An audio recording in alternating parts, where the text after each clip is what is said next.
Welcome to HTSN. My name is Joe Rhoades. Today I'm joined by former Michigan State quarterback and Quarterback University team member, Joe Boisture. Joe, thanks for joining us today. Yeah, thanks for having me. Joe, you're an interesting guest. You have some local ties here for HTSN. You work with a local quarterback, but kind of get items, kind of give the folks out there a little bit of a quick synopsis of who you are and kind of your path to where you're at today and some of the stuff you're doing. Yeah, so like you had said, my name's Joe Boisture. I work closely with the owner of Quarterback University, Donovan Dooley. A little background on me.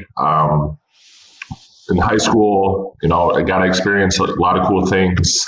The Elite 11, the Army All-American game. I had the pleasure of going to Michigan State. Ran into some injury at Michigan State, ended up going to a Division II school, Saginaw Valley, and finished my career there.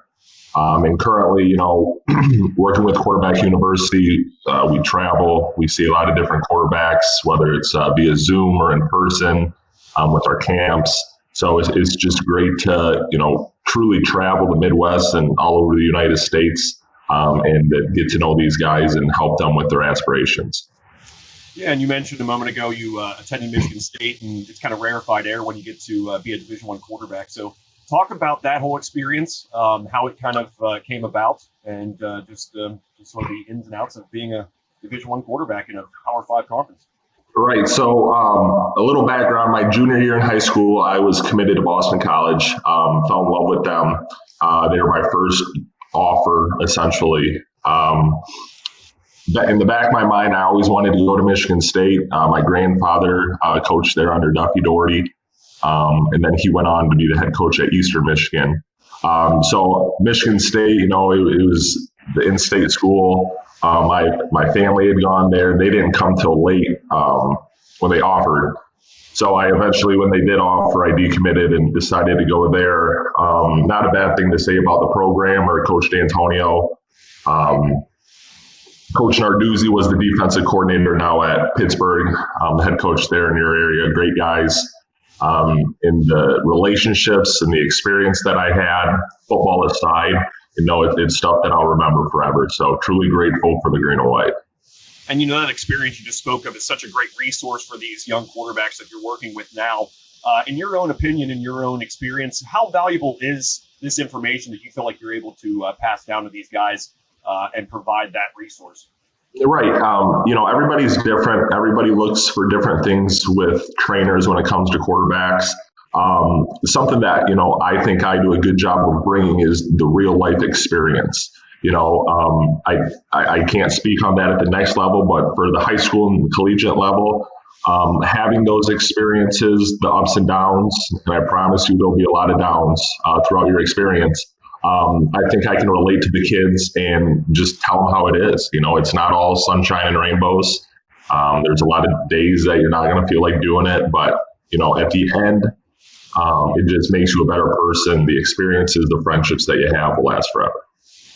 Talk a little bit about Quarterback University, the resources they provide overall, kind of I don't know if you have a total number of participants that work with Quarterback University, but kind of share with the folks out there what Quarterback University is and some of the resources they provide.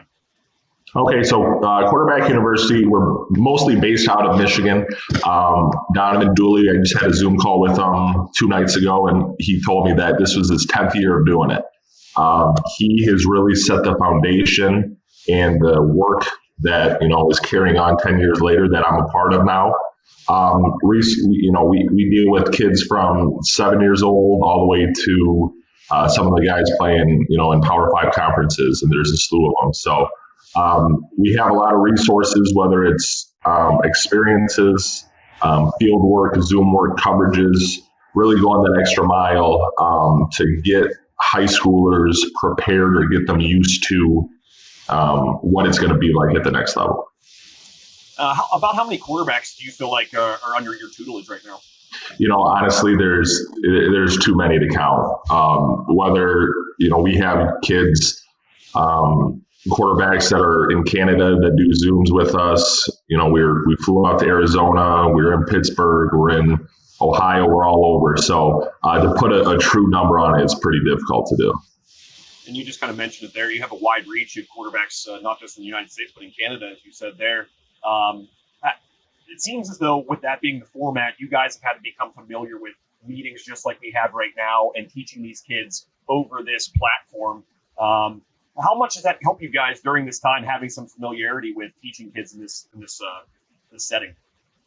Right. So obviously, with everything that's going on in the world, the face-to-face is few and far between, unfortunately. So we really have done a good job doing exactly what we're doing, getting to know the families, getting to know the players. Coaches are involved, so it's really a group effort. And the closer you grow with the family that trusts in you with their child, it only helps down the road in the relationships that we've had. So Zoom has been huge for us, whether it's, reviewing film, their film, going over coverages, etc. That's kind of the new day and age, and we can access so many more kids because, you're sitting in your office and I'm sitting in my office and, going about business. So we're doing the best we can. Kind of coming off that topic there, in Pennsylvania, as of yesterday, they're going to shut sports down here interscholastically and some private leagues, youth leagues, for 3 weeks. So being a former athlete, you played basketball. We talked about that in the past. How difficult is this from your position for athletes that have to continuously be ramped back up and then shut down, ramp back up and shut back down? How difficult do you think that is for these athletes in your own experience? It's difficult for me, and I'm not even playing, and I'm a little older and had my fun. But, these kids have been put through the ringer. It's no fault of theirs, but it's just, it's controversy. It's heartache that they're going to have to go through. And hopefully, I know a lot of our kids are taking this time to really hone in on different skills because, especially in Michigan and Pennsylvania, working out outside isn't always an option. Right. And the indoors are shut down. So, focusing on the mental aspect of the game, footwork that you can do in a garage. And I see a lot of kids doing that. But my heart goes out to them and their families, just the unpredictability. They get their hopes up, it's shot down. So just having a resiliency of work ethic, we'll all get through it and we'll be better off because of it. Yeah, and is there any message you're sending to these kids during this time? Because obviously here in Pennsylvania, you have a couple guys in this area, as you mentioned, the Pittsburgh region. Relaying to these guys through this time to kind of help keep their heads up, I guess. Right. So when we're on our Zooms or shooting a text to the parents or the kids, just like I said, it's hard times. There's still hard times ahead, but just working through it, staying positive. Being a leader amongst your team, because the quarterback position, what we specifically work with, all eyes are always on them. So for them to relay that information to their teammates, to even their parents, they have to be that core figure to really keep everything together. And I've seen a lot of that out of our guys, and I'm proud of them. You're not far out of your career, your collegiate career, but how much has the sport changed from the time that maybe you were getting recruited to now the time that you're dealing with these young quarterbacks and helping them get recruited? How much have things changed over that span? I would say a lot. The high school and collegiate game and the NFL, it's constantly changing. Being able to adapt to it, no different than being in a game, and they change things up, adapting to it to become successful. But recruiting nowadays is 10 years ago, since 10, 11 years ago for me, it is way more social media blown up, a bigger deal nowadays. It's a good and a bad thing, but just the whole recruiting and the kids, if you're the number one quarterback in the country, you're a superstar, right? People know who you are. And it's tough for kids, they're thrown in the limelight at a young age. Based off their athletic ability. So it's a learning experience, but that's the biggest thing that I've seen. And then the second thing is, just the pure size of these athletes and how big and physical and athletic they are. It's amazing. How has the quarterback position evolved in particular? You got to be able to run nowadays. The true drop back quarterback, as much as I like it, that's not necessarily a reality. You still have some guys that can do it very well. But you look at the new age of the quarterback, you have to be able to move, whether it's to get back to the line of scrimmage or to, elude a defender to get the ball off. The days of just dropping back, throwing the football are over. So you're going to have to be able to do more to your game than just dropping back and throwing. Do you feel like that style of quarterback play is here to stay? Because I hear a lot of criticism, and sometimes I'm one of those critics that running the ball too much at the quarterback position just leads to a shorter career. You look at some guys that have been mobile quarterbacks. We saw one a couple weeks ago with RG3 and the Ravens. So do you feel like that style of quarterback play is here to stay, or do you see the sport going back to more of a pocket style quarterback, a guy that can have a long career by kind of preserving his body? Right.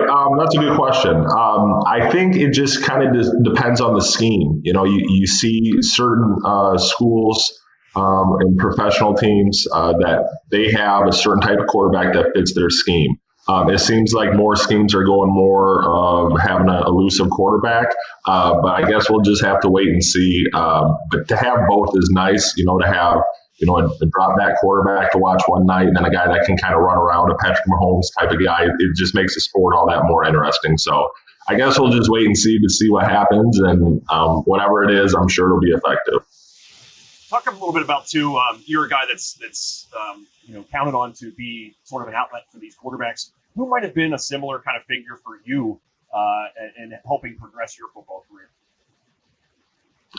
Can you repeat that? Yeah. You're obviously expected to be sort of a resource for these young quarterbacks and these young athletes. Who might have been someone for you in your football experience, resource? Honestly, the guy that sticks out to me the most, and he probably doesn't even remember, there's a guy, quarterback that played at Cincinnati. His name was Tony Pike. Played for Brian Kelly there. And when I went to Cincinnati, I fell in love with the guy. He is what I imagined being a college quarterback was like. We were built the same mannerisms. So during that visit, I remember I had to have been annoying him because I asked him so many questions, and he's the big time quarterback taking this high school kid around. But that's a moment I always remember. And reaching out to him and trying to learn as much as I could from him. You also mentioned earlier that it seems like there's some football lineage in your family. Your grandfather, of course, coaching at Michigan State, and then also you said Eastern Michigan. How much did that play a role in your love of football? I'm sure that really helped facilitate, how things kind of evolved for your own football career. Right. So my grandfather played at the University of Detroit back in the day when they had a football team. Then he went to Michigan. He coached in the Catholic League in Michigan high school, which was, back in those days was, a pretty big deal. Then went to Michigan State under Duffy, and then at Eastern. My dad played quarterback at Bowling Green in Ohio. So it was always in my family. I didn't realize, from a coaching aspect, how deep my grandfather actually was in it until I got older. I was still younger, but we've always been a green and white family, and football's king with us. So it was an easy upbringing, knowing where I fell in. You kind of stole my thunder. My next question you just answered. It seems like you still work really hard for the Spartans on Saturdays. And on the other side of that, too, professionally, you mentioned to me in text that you're a Steeler fan. So explain your fanhood and how much you still make time to watch the Spartans. And then how did the fanhood of the Steelers come about? Right. Well, Michigan State, my uncle, he played golf there. So I always remember watching the Michigan State game, always a big game. But that's not to say that I'm against Michigan, because I have to have an open opinion, and play fair. So, I just love college football, just because I know what it means to the kids and how hard the hours that people don't realize that they put in. In regards to the Steelers, a true Steelers fan may not respect this, but a woman did bring me into them. My fiance is a huge Steelers fan, and she kind of talked me into it. So we do usually go to a game or two, and every Saturday or every Sunday she's got her Steelers gear on, rooting them on. So it's been a fun year, but that's kind of how I kind of hopped on the Steelers. So how long is this bandwagon fanhood gone on? Sounds like it's a little recent here. It's been about 6 years. So I'm still growing. I understand I got to earn my keep with the terrible towel. So hopefully down the road it'll be acceptable. Yeah, and you kind of maybe a strange question, but the way the league is now, you mentioned Patrick Mahomes, but you're also, of course, a Steeler fan, and you see a 38-year-old Ben Roethlisberger going out there and doing what he does.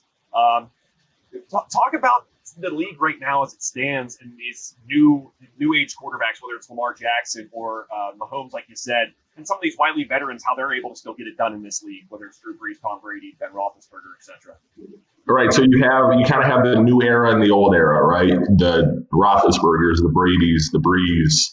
Those guys they've done it. They're established. They have 15 plus years in. Then you have the young guys, that are running around, making amazing plays on their feet. And it seems like a team's going to have to, ultimately decide what way they want to go. But watching the old timers, the Ben Roethlisbergers, and just seeing, because they can't rely on their athletic ability anymore. They used to, but their game changes, it morphs, and so to see the complete understanding that a Ben Roethlisberger or Drew Brees has of their offense, they know exactly what's going to happen, as best they can, and just really break down the game from a mental aspect because, athletically, they're a little bit older and that's all right. But they just beat you in different ways. And that, it intrigues me on how they're still able to do it based off of their preparation for the game. Yeah, absolutely. It's an interesting time in the NFL to see so many guys that are so important to football over the last decade.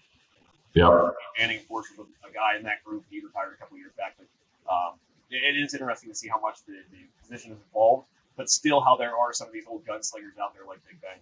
Oh, yeah. Still effective, of course. 11 and 1, 10 and 1? 11 and 1, yeah. 11 and 1, okay, yeah. The one was kind of ugly, though, so we'll try not to think about that. Yeah, we can forget about that. A couple rapid-fire quarterback questions since you are a quarterback guru. Greatest college quarterback of all time?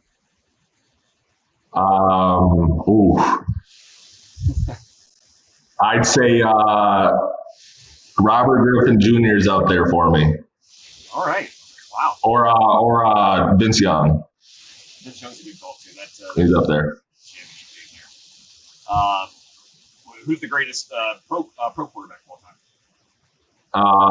Tom Brady. Tom Brady. You're on that bandwagon, too. If you're coming to a Steeler game here anytime soon, don't be telling people that. Oh, I know, but I'm keeping it fair. I'm keeping it real. So Tom Brady, he's done the most, I think, and he's still doing it. So best arm of all time. Oh man, maybe I'll have to come back to that. Pass on that one. Yep. I'm gonna be the homer and say Dan Marino. Okay. All right. What number do you associate with quarterbacks the most? I like 6. Six for me. 12. A lot of guys are 12s, but number 6 is always my go-to. If you needed a quarterback to win you one game, who is it in their prime? Tom Brady. Sticking with the Brady answer, are we? Sticking with Brady. All right. Well, Joe, thanks so much for making the time. Awesome. We'll let you off on the strong arm quarterback question. We'll leave the folks having to guess what you picked there. So awesome. Well, I appreciate it, Joe. Yeah, I appreciate it, man. Best of luck. Keep us posted on what you're doing up there in Michigan. We'll certainly be watching and looking forward to watching these young guys get groomed by you and the rest of the folks up there. Awesome. We appreciate it. Thanks, Joe. Thanks, Joe.